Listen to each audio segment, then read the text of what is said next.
수상항공시 오늘의 첫 번째 종목은 신화콘텍입니다. 먼저 기업 개요부터 확인해 보겠습니다. 2002년 10월에 설립돼서 2014년 8월 코스닥 시장에 상장했습니다. 주 사업은 전자부품의 제조 및 판매와 유통 사업인데요. 주요 제품은 전자제품, 휴대폰, TV, 자동차에 적용되는 커넥터 및 부품으로 로스만사의 상품과 재생 웨이퍼 제품으로 구분됩니다.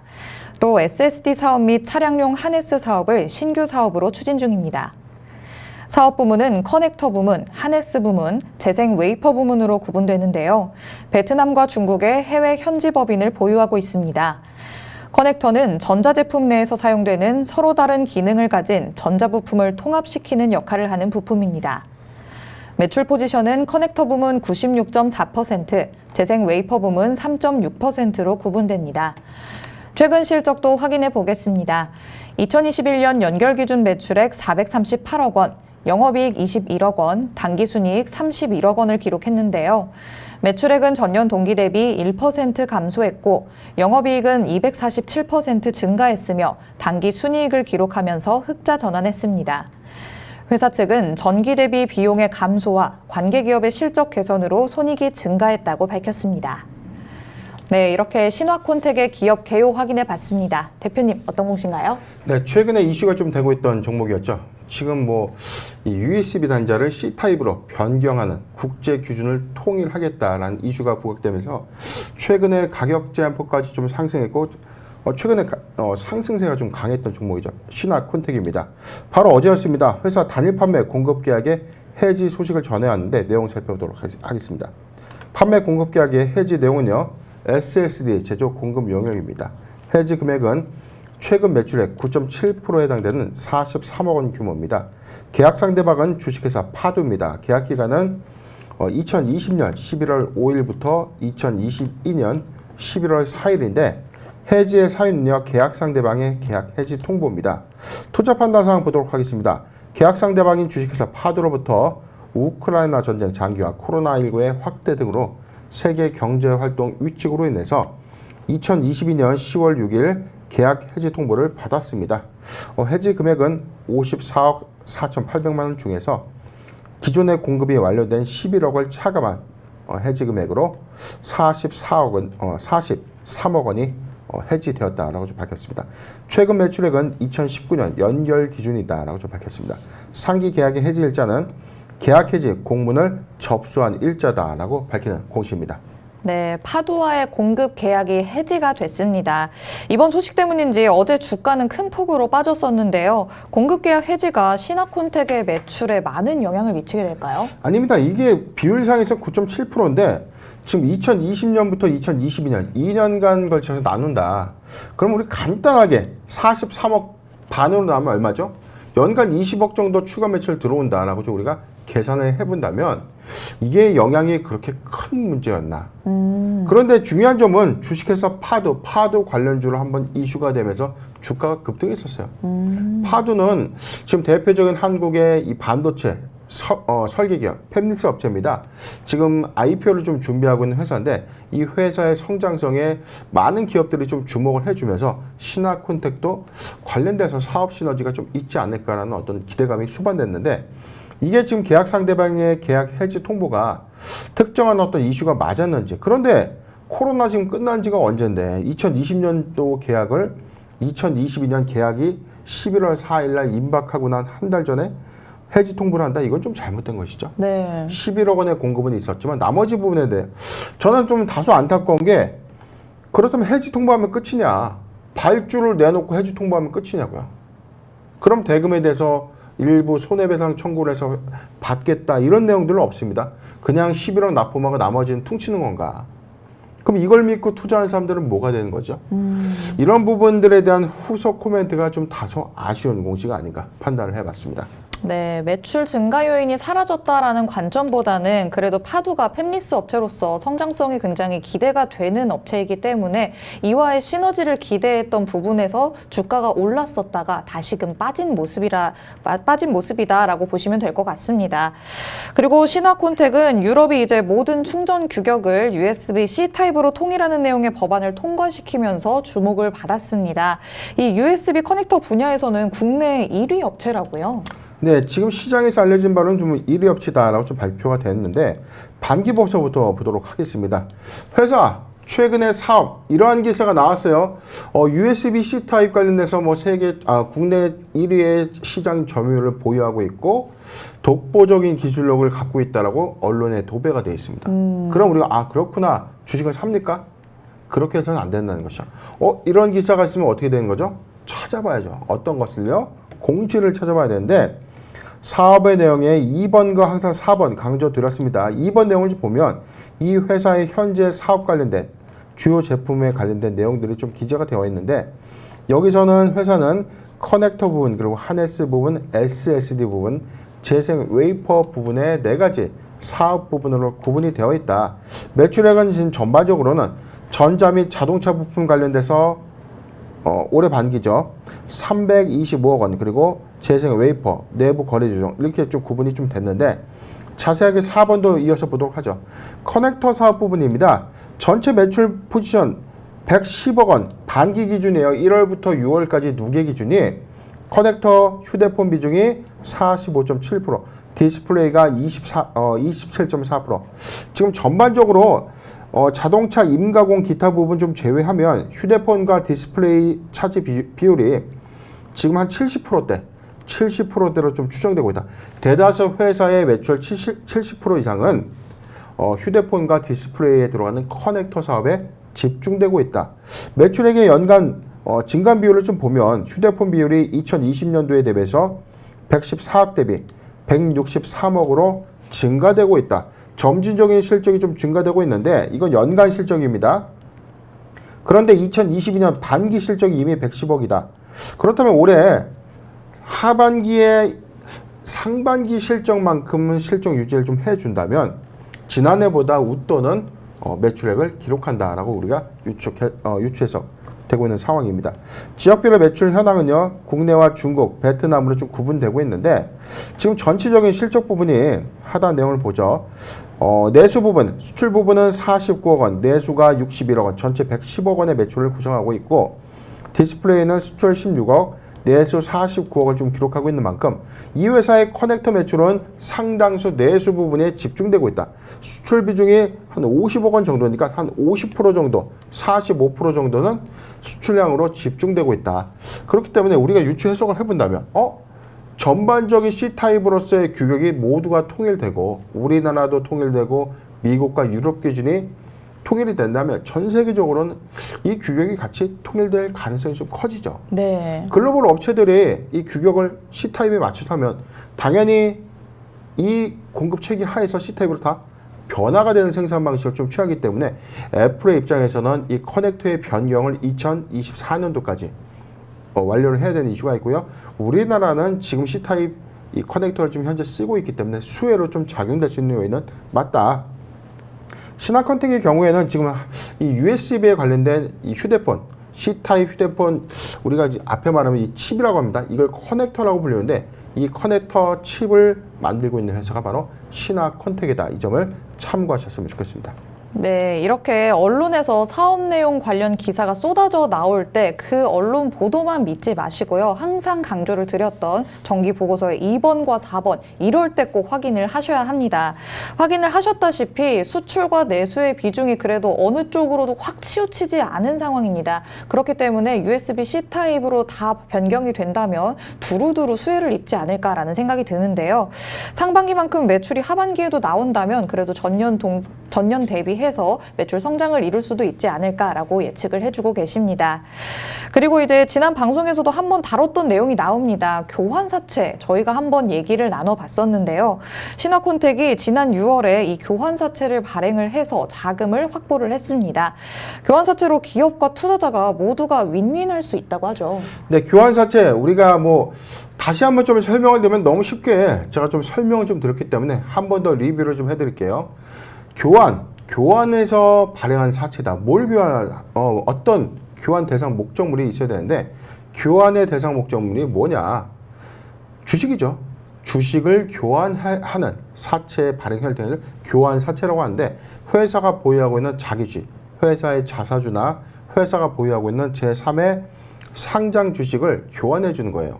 사채를 발행했는데 내가 보유하고 있는 자사주 또는 다른 회사의 상장법인 주식을 일정 가액에서 이 가격에 도래되면 교환해 가세요.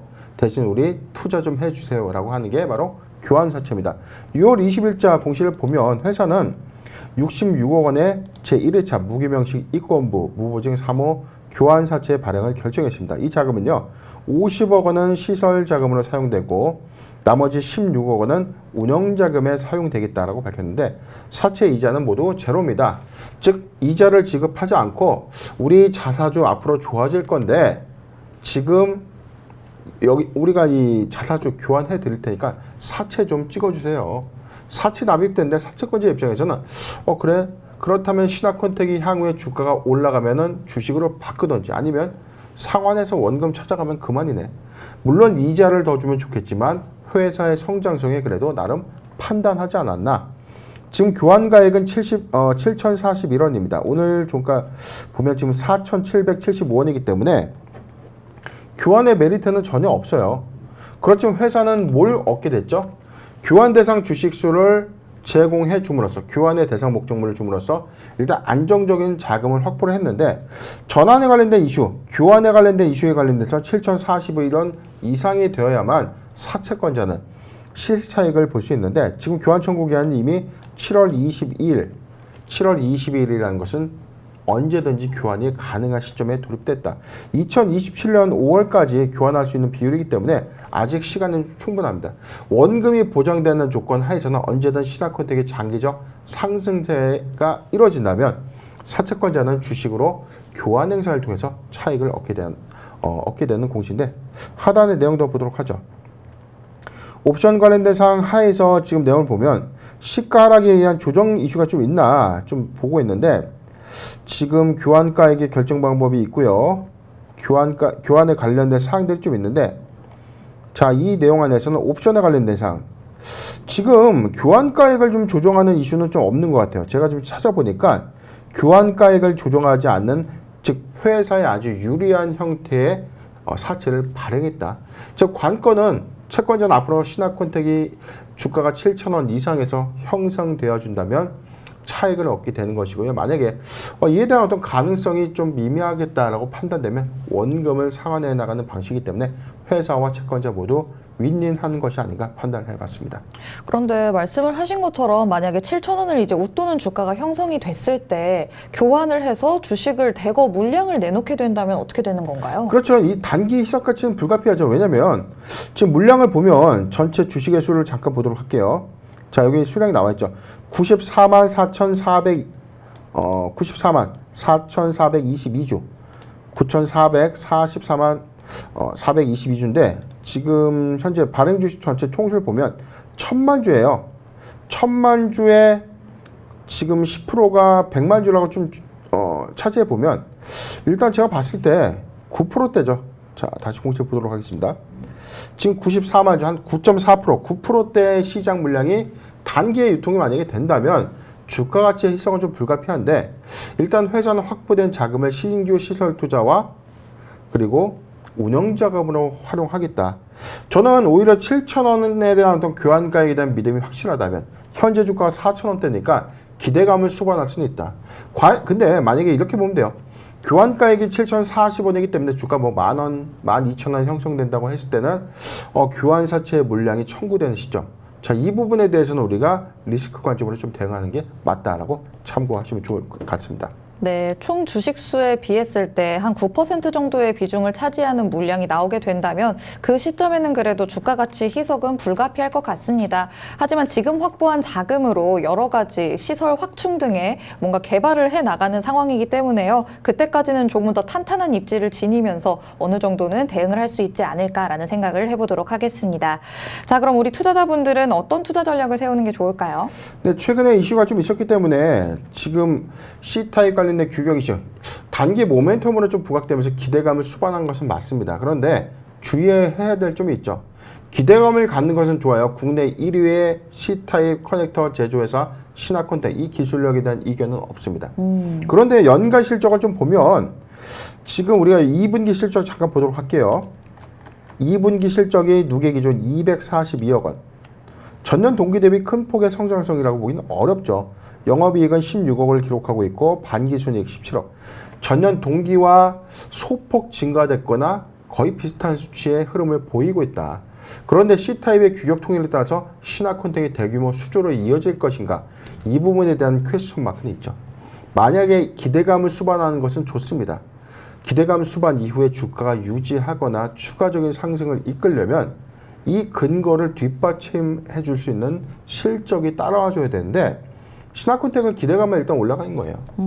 그래서 관건은 이런 향후의 수주의 어떤 증감폭에 우리가 예의주시를 좀 하되 만약에 2022년도 4분기 실적이 크게 개선된다 또는 2023년도 기대감이 더 부각된 것도 좋지만 실적이 따라와주는 수주 공시가 있다면 신화콘텍은 포트폴리오의 어떤 편입 과정에서는 좀 나쁘지 않다. 차트 이어서 보도록 하겠습니다. 최근 증시의 흐름을 보면 지금 올해 6월 8일 8,850원 급등하고 난 이후에 지금 상승폭을 좀 거의 다 반납한 흐름을 보이고 있죠. 그렇기 때문에 지금 C타임 통일 규격에 관련된 기대감을 수반은 했지만 자 꼬리 달고 내려온 이유가 뭐죠? 바로 매물대입니다. 자 겹겹이 쌓여있는 이 매물대. 자 요 구간을 강하게 돌파할 수 있는 어떤 흐름들이 좀 나와줘야 되는데 현재는 추세 구간 상단에 좀 위치를 해주고 있고요. 저항선을 탄탄하게 좀 지지를 해주고 있습니다. 4,600원을 지지해주고 있기 때문에 보유자 관점에서는 보유하는 보유 추세는 맞다. 신규종 매수 관점에서는 기대감을 수반해서 매수하는 것보다는 저는 실적이 확인되는 것들을 우리가 보고 확인해도 좀 늦지 않겠는가. 3분기 실적도 2분기 실적 기조와 좀 거의 비슷할 겁니다. 특히나 새롭게 부각될 수 있는 실적 요인은 아니다. 회사의 성장 동력이 확연하게 확인되는 시점이면 매수 유효 구간인데 지금 기술적 상태에서 매수 구간인데요. 이 부분 볼게요. 자, 저는 이렇게 봤습니다. 3,900원, 3,900원에서 4,300원, 3,900원에서 4,300원 구간은 비중 5%의 분할 매수 의견을 좀 제시해드리고 지금 추세 매매보다는 기다렸다 매수하는 것이 맞다. 그리고 두 번째 체크포인트, 실적이 따라와주는 흐름, 기대감만 갖고 주식을 추격 매수해서는 안 된다. 이 점을 참고하셨으면 좋겠습니다. 네, 신화콘텍의 경우에는 현재는 기대감을 불러일으키고 있는 종목은 맞습니다. 하지만 실적을 확인을 해보니까요. 전년 동기 대비해서 실적이 크게 성장하지는 않은 상태입니다. 그렇기 때문에 이제 다가오는 4분기 실적 그리고 내년 상반기 실적까지 실적이 뒷받침될 수 있는지 실적이 크게 성장하는 모습을 보이는지 이 부분을 꼭 체크를 해보셔야 할 것 같은데요.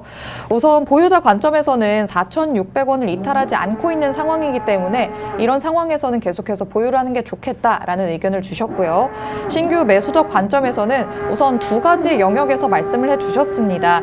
실적이 확인된 다음에 접근을 하는 게 가장 확실하다라는 의견을 주셨지만요. 그래도 기술적으로 봤을 때 3,900원에서 4,300원 사이 포트 비중 5%의 분할 매수 의견 주셨습니다. 이렇게 단기로 접근을 해서 기대감을 반영을 했을 때 나는 한번 노려보겠다 하시는 분들은 이 가격대에서 접근을 하시는 게 좋을 것 같고요. 나는 안정적인 매매를 하고 싶다 하시는 분들은 실적을 꼭 확인한 다음에 접근을 하시는 게 좋겠습니다.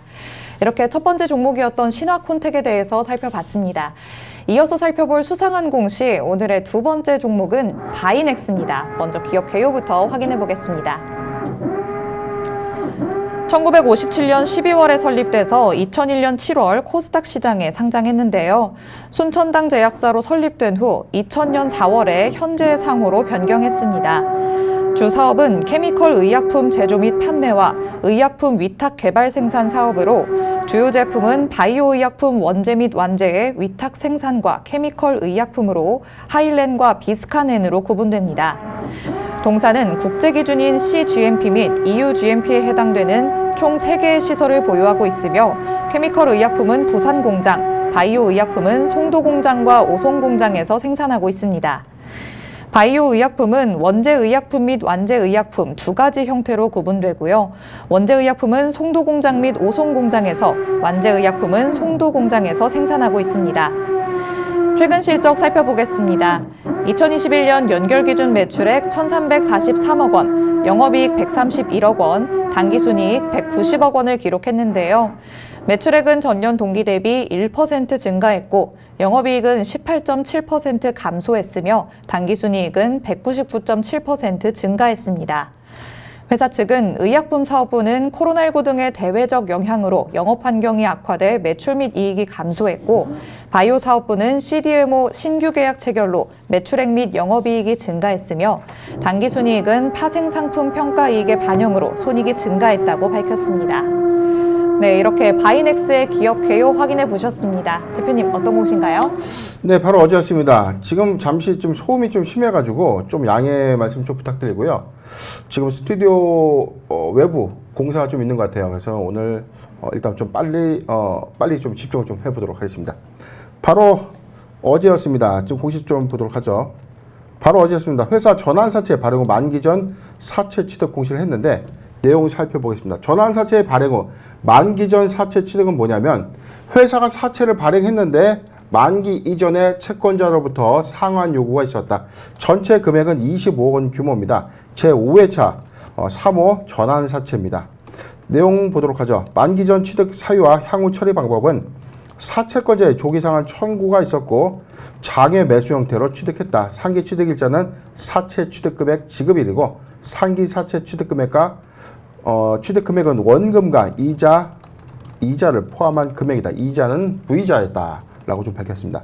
즉 회사가 발행한 5회차 전환사채가 전환가액보다 하회하는 현재 주가 흐름을 보이고 있다 보니까 보유하고 있던 사채권자가 사채 상환을 좀 요구하게 된 공시인데 지금 나머지 취득 이후에 나머지 사채 잔액이 355억 원이다.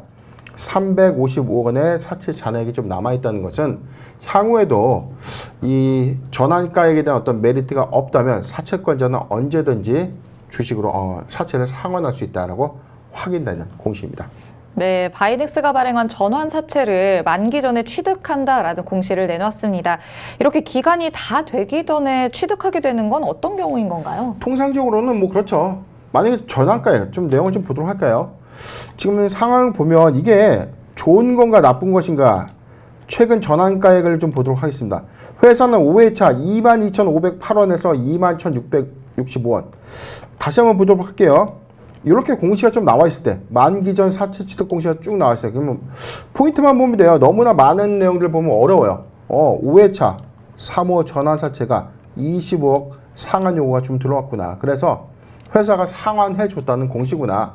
하단의 내용을 보면 근데 얼마짜리 행사가액이었는데 상환 요구가 들어왔었다. 그럼 가장 최근 공시 보면 됩니다. 이렇게 클릭을 해보면 이어져요. 22,508원에서 21,665원으로 조정된 사채인데 한번 내용을 볼까요? 지금 현재 주가를 좀 보면 11,400원인데 지금 조정 후 전환가액은 21,665원. 보유자 관점에서는 사채 전환의 메리트가 있을까요? 거의 뭐 반토막 수준이죠. 네. 그렇다 보니까 보유하고 있는 사람의 입장에서 돈이 오랫동안 묶이는 것보다 바로 상환 요구를 해서 차라리 원금이라도 엑스타자라고 전해지는 상황인데 이처럼 전환가액이라는 것은 1년 이후에 당장의 회사의 자금으로 사용할 수 있지만 이 사용하는 당시에는 갚아야 될 빚입니다. 부채예요. 부채인데 1년 후에 주식이 전환되면 이 부채가 사라지고 자산이 되는 거죠. 그런데 지금처럼 다시 주가의 상황들이 바뀌어서 전환가액을 하회하게 될 경우 사채권자가 상환 요구를 합니다. 그런데 이미 받아둔 자금을 모두 다 사업자금으로 썼어요. 나중에 상환을 해주고 싶어도 상환할 돈이 부족합니다. 그런 현상도 있을 수 있습니다. 그럴 경우에 사채 원리금의 이 지급을 이행하지 못하는 그런 상태에 처해진 그런 회사들의 경우가 좀 많았기 때문에 사채가 무조건 좋다는 것은 아닙니다.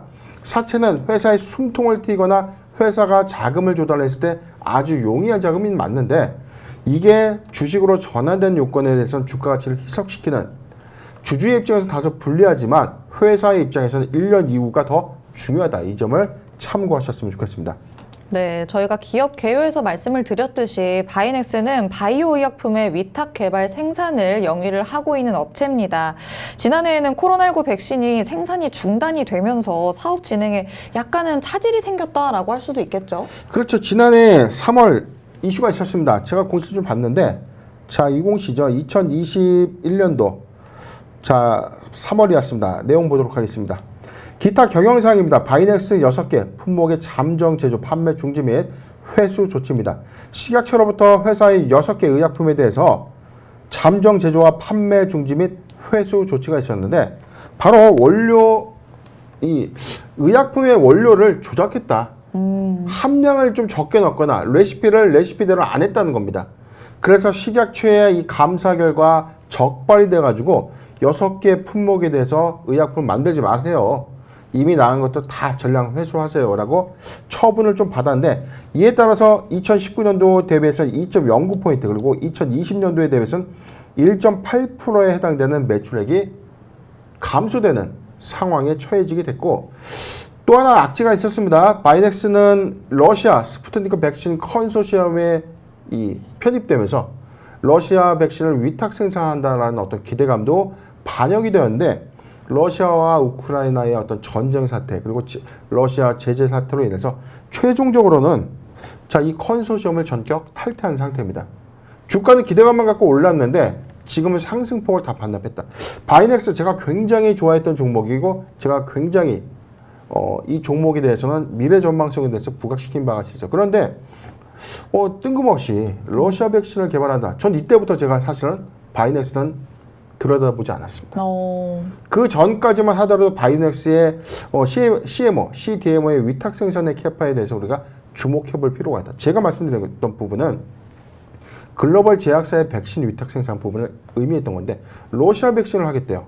자, 이 부분에 대한 전 실효성, 우리나라의 도입 가능성은 전 제로로 봤기 때문에 이 부분이 리스크하다라고 좀 판단해 봤는데, 그 이전까지만 하더라도 바이넥스의 성장성에는 주목해 볼 필요가 있고, 이 회사의 위탁, 개발 생산 능력을 인정해 줘야만 한다라고 말씀드린 바가 있었기 때문에 사실 좀 애증의 종목입니다. 네. 그럼에도 불구하고 최근에 식약처로부터 6개 품목의 허가 취소가 아니라 잠정 제조와 판매 중단, 그리고 회수 조치가 좀 있었고요.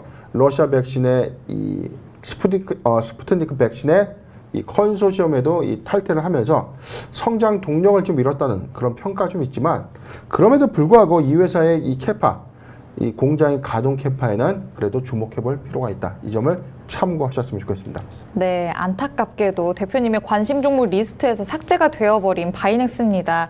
스푸트니크의 컨소시엄에 들어갔다가 러시아와 우크라이나의 전쟁으로 탈퇴를 하게 됐는데요. 이런 방면에서 그래도 실적을 한번 살펴보면요. 올해 들어서는 1분기보다 2분기에 그래도 실적이 좋았고, 또 수주도 증가하면서 앞으로의 전망도 좋을 것이다 라는 의견이 나오고 있거든요. 대표님이 보시기엔 어떤가요? 실적 관점에 대한 성장성에 대한 이견은 없어요. 그런데 이미 소위 말하는 기대감을 줬고, 기대감에서 주가 급등 현상이 있었고, 이게 반납됐다. 그럼 남은 건 뭐죠? 매물대죠.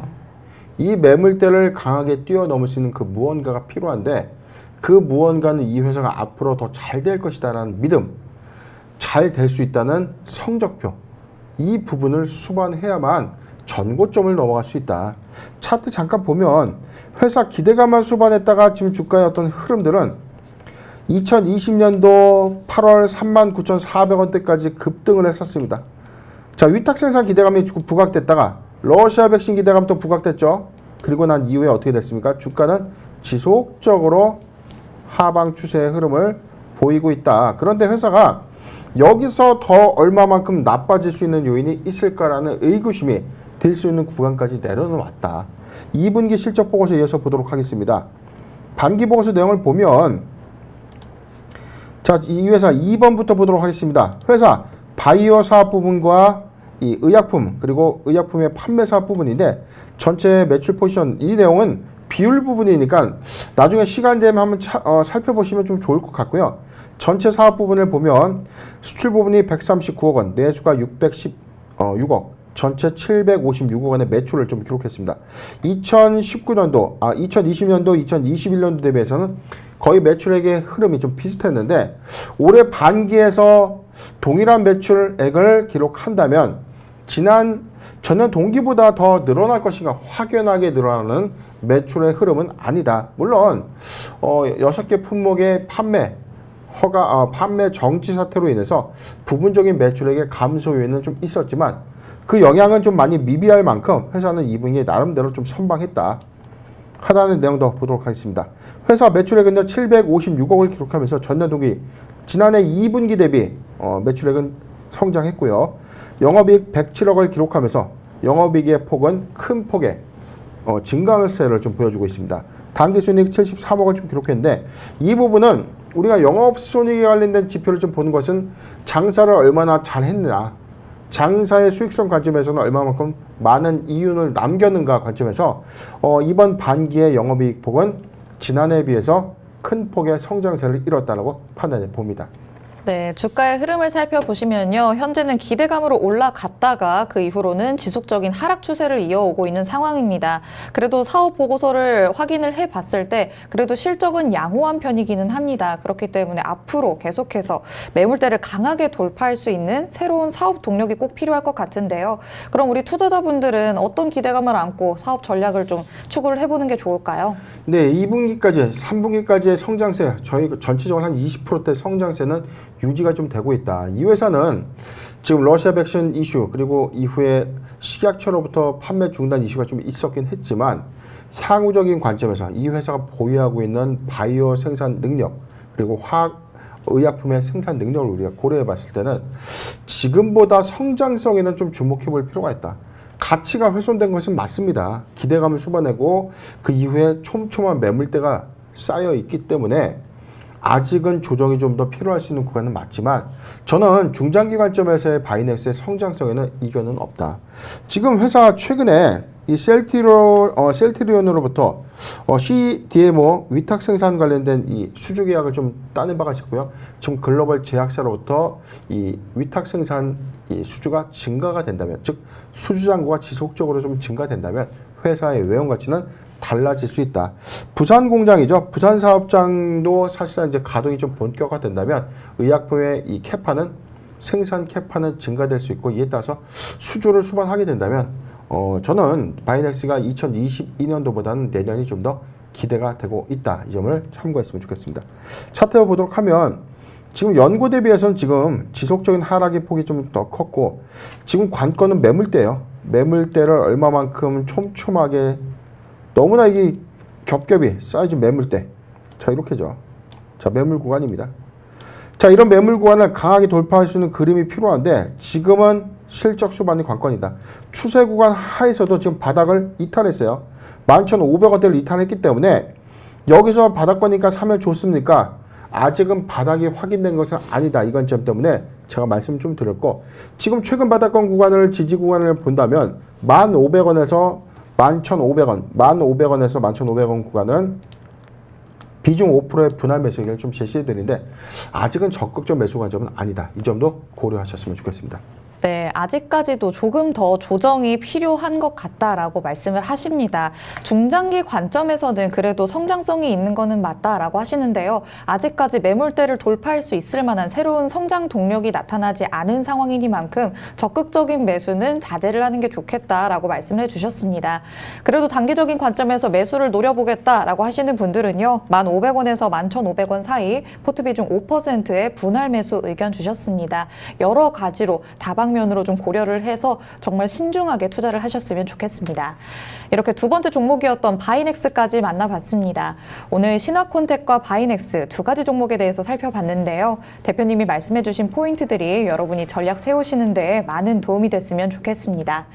저희 방송 보시면서 공시 내용에 대해 궁금한 점 있으신 분들은요, 노란톡 오픈 채팅방 검색창에 변영인의 기업공시연구소라고 검색해서 들어오시면 됩니다. 저희 방송 시간이 아닐 때도 노란톡 안에서 질문해 주시면 대표님께서 빠르게 친절하게 답변해 드리니까요, 노란톡 안에 들어오셔서 질문 많이 해주시면 되겠습니다. 저희가 준비한 내용은 여기까지입니다. 오늘 일주일의 마지막인 금요일이죠. 다음 주 월요일은 또 저희가 휴장을 하는데요. 연휴는 그래도 푹 쉬시고 다음 주가 관건이다라고 말씀을 드렸으니까 중요한 시기에 저희는 또 다시 알찬 내용으로 찾아오도록 하겠습니다. 시청해주신 여러분 고맙습니다.